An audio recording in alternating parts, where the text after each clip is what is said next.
Giovanni Guidetti dikenal sebagai pelatih jenius yang membawa Fakif Ban ke puncak bola voli Eropa. Ia memimpin dengan strategi presisi dan membaca lawan layaknya buku terbuka. Para pemainnya tidak hanya mengandalkan kekuatan dan teknik, tapi juga kecerdasan dan naluri yang tajam, hasil tempaan tangan dingin sang maestro. Di setiap pertandingan, terlihat bagaimana tim ini bergerak serempak seperti orkestra yang memainkan simfoni kemenangan. Namun, kejayaan tak datang dengan mudah. Di balik senyumnya yang tenang, Giovanni menyimpan beban dari masa lalu, kegagalan saat melatih tim nasional Italia yang membuatnya sempat ditinggalkan oleh dunia voli. Banyak yang meragukannya, menganggap karirnya sudah tamat. Tapi pria berambut perak itu memilih bangkit, dan Istanbul menjadi panggung penebusannya. Di Fakif Ban, ia membentuk ulang fondasi tim. Ia bukan hanya mengasah teknik para pemain, tapi juga membangun mental juara. Setiap latihan diwarnai dengan semangat dan tekanan yang seolah seperti laga final. Para pemain muda dipoles menjadi berlian, sementara bintang-bintang yang datang dari negara lain diajak menyesuaikan diri dalam satu irama yang sama, ritme khas Guidetti.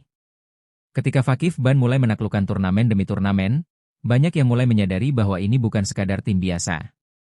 Di balik layar, berdiri seorang maestro yang menyusun taktik dengan teliti, memahami emosi para pemain, dan menyalakan api semangat dalam dada mereka. Giovanni bukan hanya pelatih, ia adalah jantung dari sebuah revolusi voli modern yang sedang terjadi di Turki. Rumor tentang kedatangan pemain muda dari Asia Tenggara mulai mengguncang komunitas voli Turki. Nama Megawati Hangestri, oposite hitter asal Indonesia, muncul di berbagai forum dan berita olahraga. Meski belum pernah bermain di Eropa, rekaman pertandingan dan statistik impresifnya mulai menyebar di kalangan pelatih dan analis. Giovanni, yang biasanya tenang terhadap rumor transfer, kali ini menunjukkan ketertarikan yang tak biasa. Megawati bukan hanya dikenal karena kekuatan smash-nya, tapi juga karena ketenangan di bawah tekanan. Ia memimpin klub lamanya di Korea Selatan dengan konsistensi yang mengagumkan, bahkan sering menjadi penentu kemenangan. Beberapa analis menyebutnya sebagai petir Asia, karena kecepatannya memukul bola yang hampir tak terbaca oleh blok lawan. Fakif Ban, yang tengah bersiap menghadapi musim panas yang sengit, mulai memetakan ancaman baru ini. Kabar bahwa Megawati akan direkrut oleh Fenerbahce membuat atmosfer semakin tegang. Klub rival itu dikenal agresif dalam bursa transfer dan tak segan berinvestasi besar untuk mengejar gelar. Jika Megawati benar-benar bergabung, ini bisa mengubah peta persaingan liga. Giovanni mulai mengumpulkan informasi, tak ingin timnya lengah di musim yang akan datang. Para staf dan analis video Fakif Ban mulai bekerja lembur. Setiap gerakan Megawati dalam laga-laga internasional dikaji ulang. Giovanni tahu, jika benar Megawati akan datang, maka yang mereka hadapi bukan sekadar pemain baru, melainkan poros baru dari kekuatan timur yang siap mengguncang dominasi barat. Dan untuk itu, ia harus bersiap sejak dini. Giovanni memutuskan untuk turun tangan langsung dalam menganalisis gaya bermain Megawati. Ia menyisihkan waktu khusus setiap malam, menonton ulang pertandingan-pertandingan Megawati dari Liga Korea, SEA Games, hingga kejuaraan Asia. Ia mencatat detail kecil, ayunan tangan sebelum smash, posisi tumit sebelum melompat, bahkan ekspresi wajah ketika membaca blok lawan. Semua itu disusun dalam satu laporan khusus yang hanya ia dan staf taktis percayai.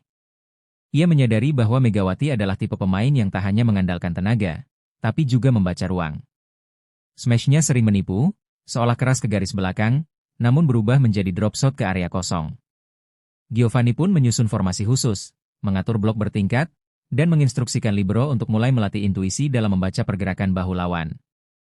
Latihan menjadi lebih spesifik, fokus menghadapi skenario Megawati. Beberapa pemain merasa latihan terlalu berlebihan, mengingat Megawati bahkan belum resmi bermain di Turki. Namun Giovanni hanya tersenyum dan berkata, seorang maestro bukan hanya memimpin saat konser dimulai, tapi juga menyusun partitur sebelum orkestra terbentuk. Ia percaya, mempersiapkan diri terhadap musuh yang belum datang adalah tanda hormat dan tanda kesiapan. Di dalam hati, Giovanni tahu ini bukan sekadar tentang seorang pemain. Ini tentang bagaimana menghadapi sesuatu yang tak biasa, yang datang dari dunia yang selama ini dipandang sebelah mata.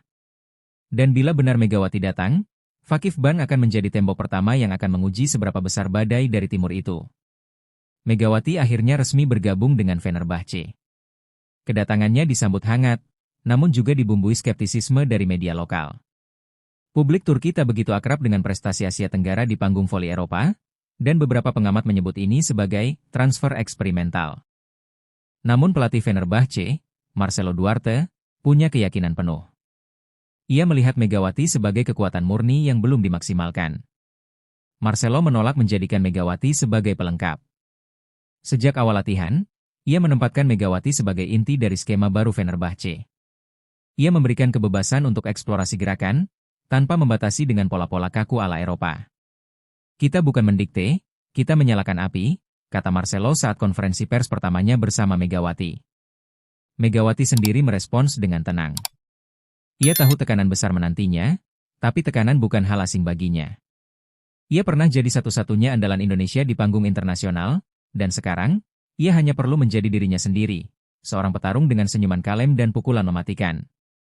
Sementara itu, kabar debut Megawati mulai menebar ketegangan.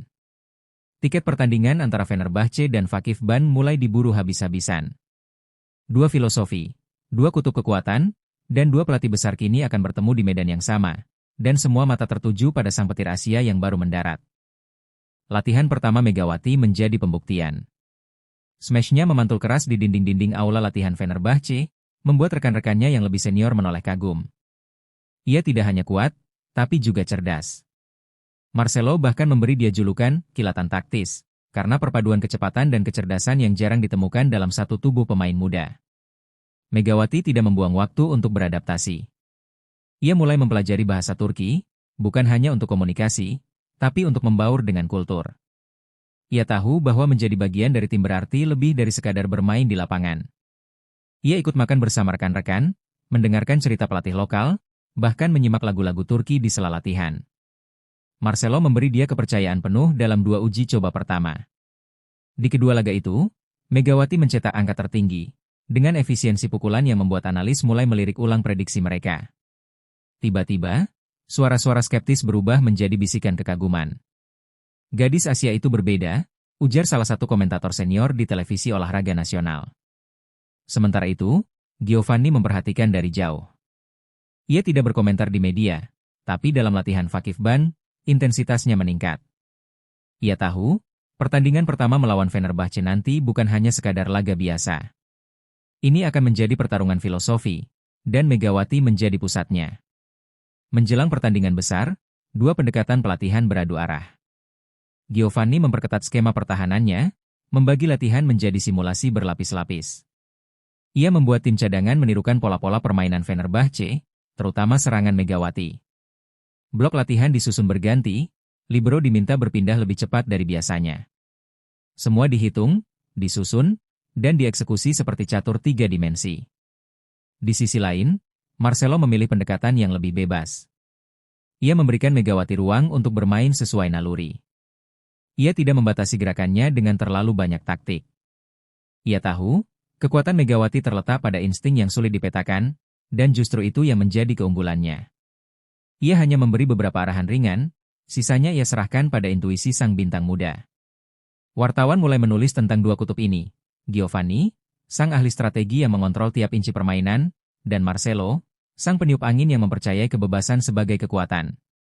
Para penggemar mulai memilih sisi, memperdebatkan di media sosial siapa yang akan unggul. Namun para pemain tahu, debat itu tak akan berarti saat peluit pertama berbunyi.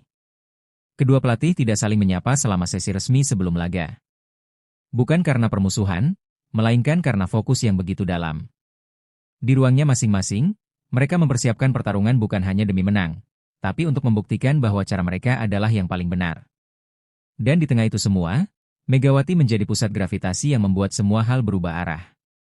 Atmosfer stadion malam itu luar biasa. Penonton memadati tribun, meneriakan nama tim kesayangan mereka dengan semangat yang menggema. Spanduk-spanduk terpampang, sebagian bertuliskan nama Megawati dalam huruf kapital. Ini bukan sekadar laga pembuka musim, ini adalah pertunjukan yang telah ditunggu seluruh negeri. Vakif Ban memulai dengan baik. Serangan cepat dan servis tajam memberi mereka keunggulan di awal set pertama.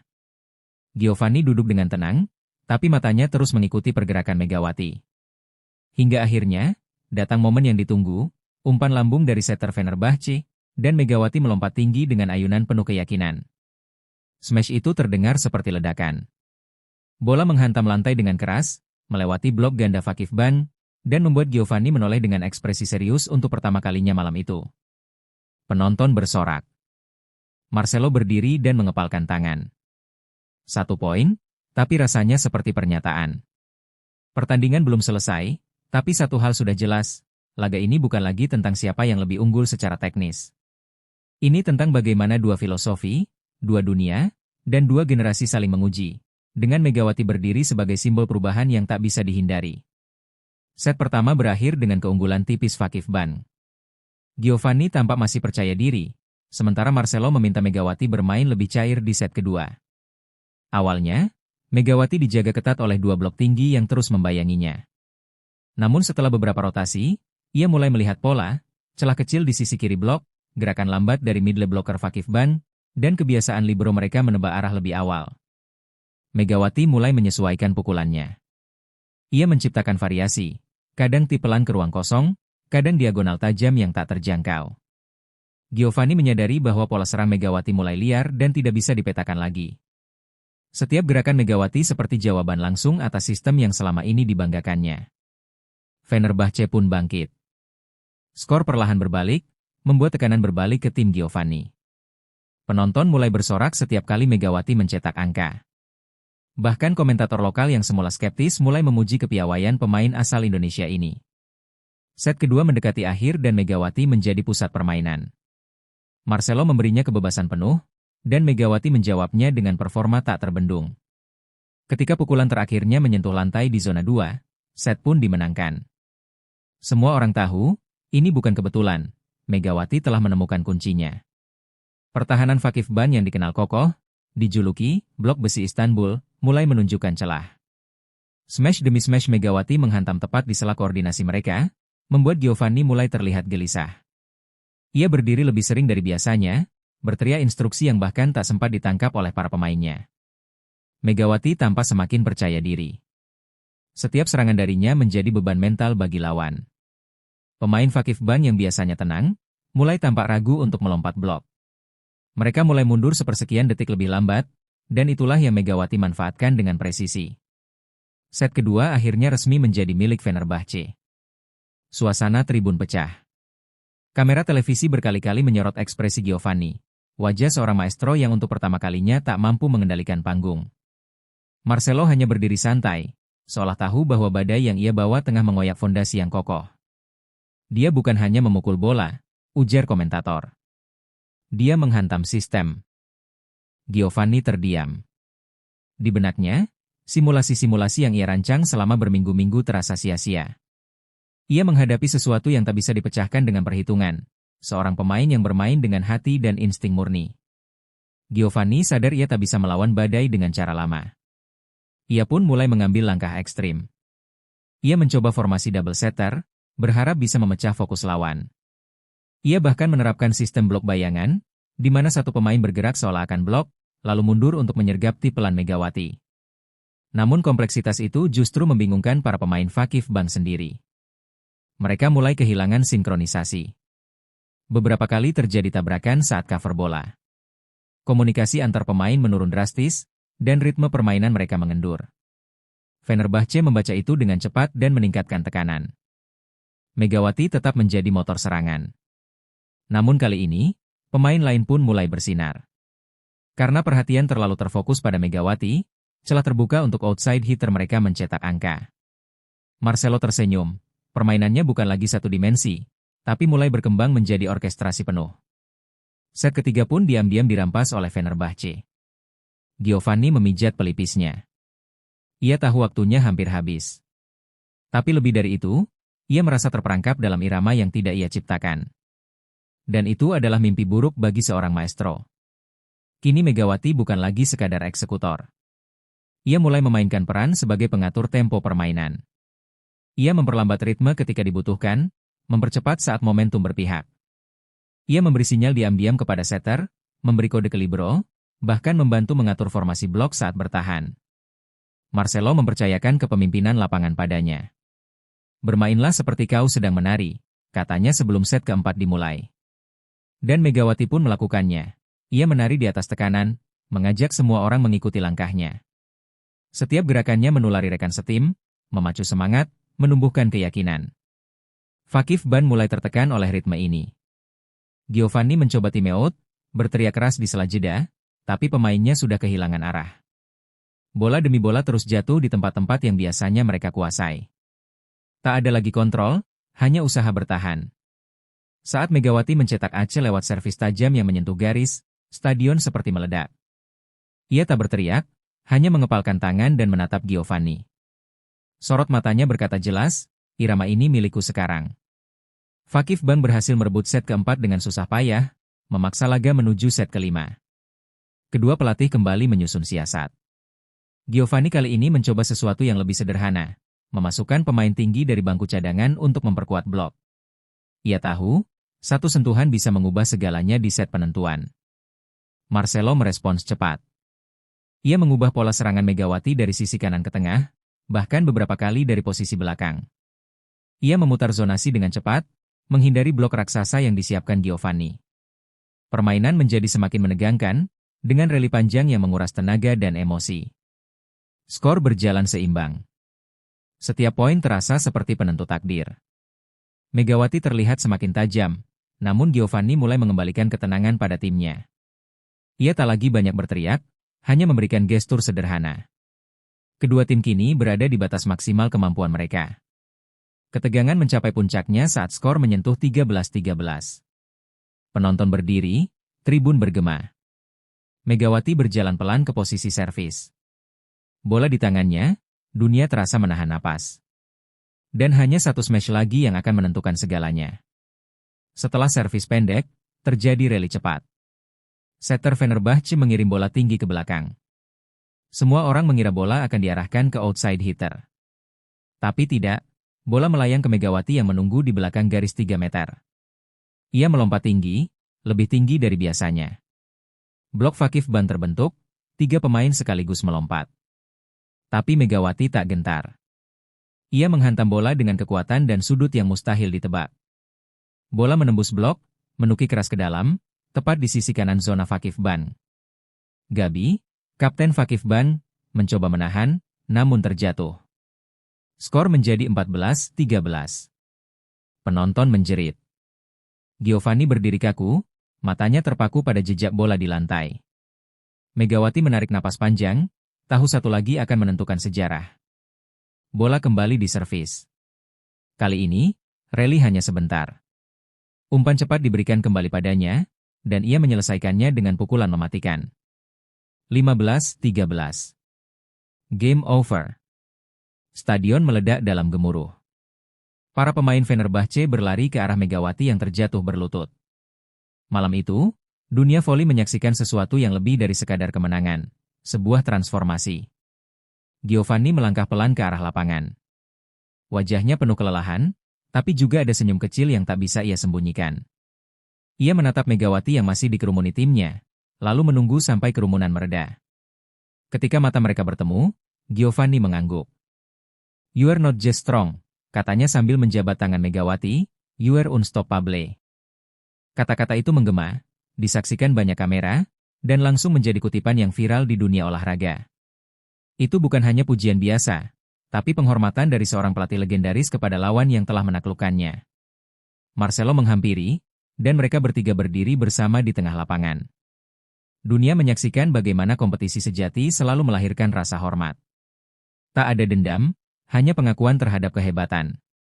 Di konferensi pers usai laga, Giovanni berkata, "Saya telah melihat banyak pemain hebat, tapi malam ini saya melihat seorang legenda lahir." Dan tak satu pun dari mereka yang mendengarkan, berani membantah. Megawati digendong oleh rekan-rekannya, disoraki oleh ribuan penonton yang kini mengibarkan bendera Indonesia. Wajahnya penuh air mata, bukan karena lelah, tapi karena mimpi yang dulu hanya disimpannya sendiri kini telah menjadi nyata. Dunia melihatnya. Dunia mengakuinya. Media internasional menulis tentangnya. The Thunder from the East, Megawati, The New Face of Global Volleyball, hingga The Storm That Shock Europe. Ia tak hanya menjadi idola baru Turki, tapi juga simbol bagi para atlet dari Asia Tenggara, bahwa batas hanya ada jika kau percaya padanya. Di Indonesia, nama Megawati memenuhi beranda sosial media. Sekolah-sekolah voli mengangkat kisahnya sebagai inspirasi. Ia menjadi ikon baru, bukan hanya karena menang, tapi karena membuktikan bahwa kerja keras, karakter, dan keberanian melampaui geografi. Malam itu, bukan hanya Fenerbahce yang menang. Bukan hanya Giovanni yang kalah. Tapi sebuah dunia yang selama ini melihat ke satu arah, kini menoleh ke arah lain. Ke arah timur, ke arah Megawati, legenda baru yang lahir di